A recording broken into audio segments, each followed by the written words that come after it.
السلام علیکم۔ آپ کے سامنے کتاب ہے احیاء العلوم الدین امام غزالی کی، مجالس ذکر کی فضیلت۔ مجالس ذکر سے متعلق 9 فرامین مصطفیٰ صلی اللہ علیہ وسلم۔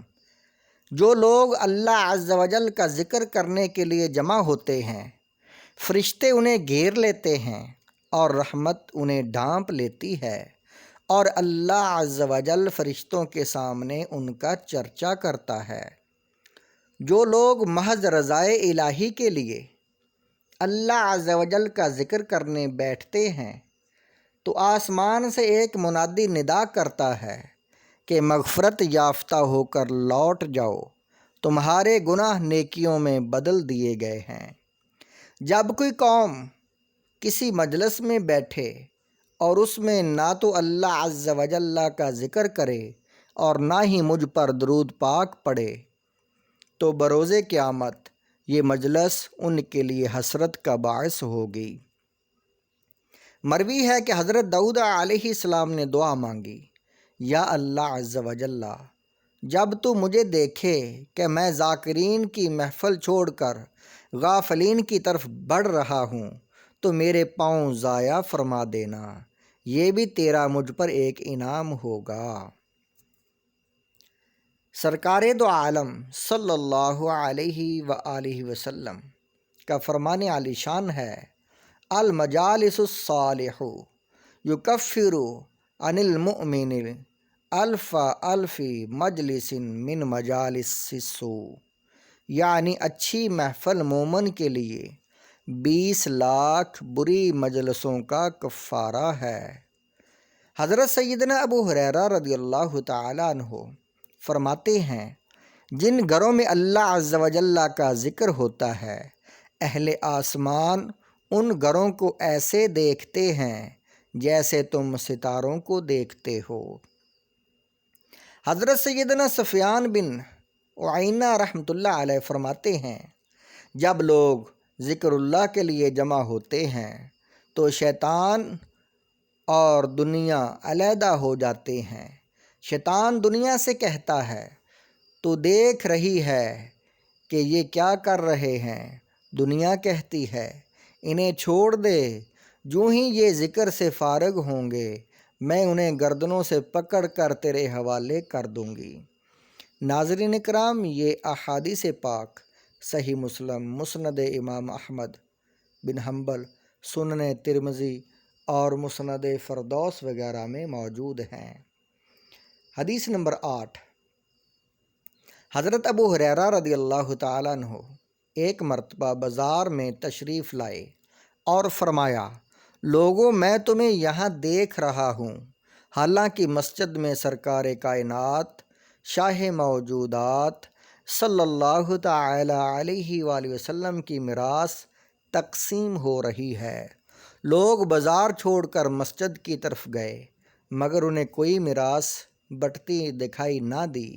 انہوں نے حضرت سیدنا ابو ہریرہ رضی اللہ تعالیٰ عنہ سے کہا، ہم نے تو مسجد میں کوئی میراث تقسیم ہوتے نہیں دیکھی۔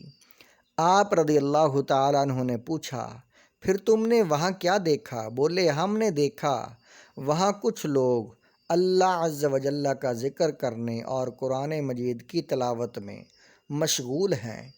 آپ رضی اللہ تعالیٰ عنہ نے فرمایا، یہی تو رسول اللہ صلی اللہ علیہ وآلہ وسلم کی میراث ہے۔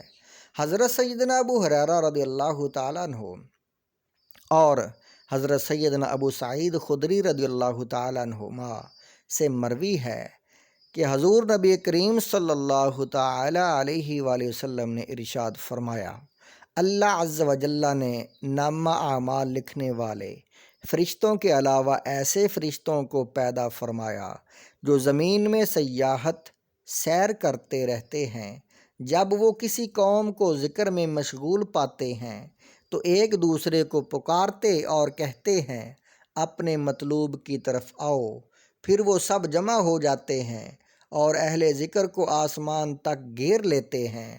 اختتام محفل کے بعد جب واپس لوٹتے ہیں تو اللہ عز و جل ارشاد فرماتا ہے، میرے بندوں کو تم نے کس حال میں چھوڑا؟ وہ کیا کر رہے تھے؟ فرشتے عرض کرتے ہیں یا اللہ عز و جل، وہ تیری حمد، تیری بزرگی اور تیری تسبیح بیان کر رہے تھے۔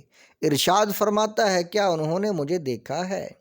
فرشتے عرض کرتے ہیں نہیں۔ اللہ عز و جل ارشاد فرماتا ہے اگر وہ مجھے دیکھ لیں تو، فرشتے عرض کرتے ہیں اگر وہ تجھے دیکھ لیں تو اور بھی زیادہ تیری تسبیح و تمحید بیان کریں۔ ارشاد فرماتا ہے وہ کس چیز سے پناہ مانگ رہے تھے؟ عرض کرتے ہیں جہنم سے۔ اللہ عز و جل ارشاد فرماتا ہے کیا انہوں نے جہنم کو دیکھا ہے؟ فرشتے عرض کرتے نہیں۔ ارشاد فرماتا ہے اگر وہ جہنم کو دیکھ لیں تو ان کی کیا حالت ہو؟ عرض کرتے ہیں اگر وہ اسے دیکھ لیں تو اور زیادہ اس سے بھاگیں اور نفرت کریں۔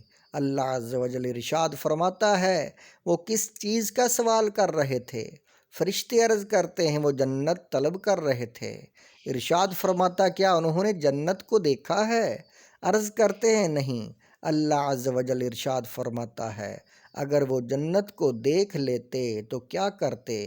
فرشتے عرض کرتے ہیں اس کی طلب میں اور زیادہ وہ دعا مانگتے۔ اللہ تعالیٰ فرماتا ہے پھر اے فرشتو گواہ ہو جاؤ میں نے ان سب کو بخش دیا، دوزخ سے بچا لیا اور جنت عطا کر دی۔ ناظرین کرام، یہ حدیث پاک المعجم الاوسط میں موجود ہے۔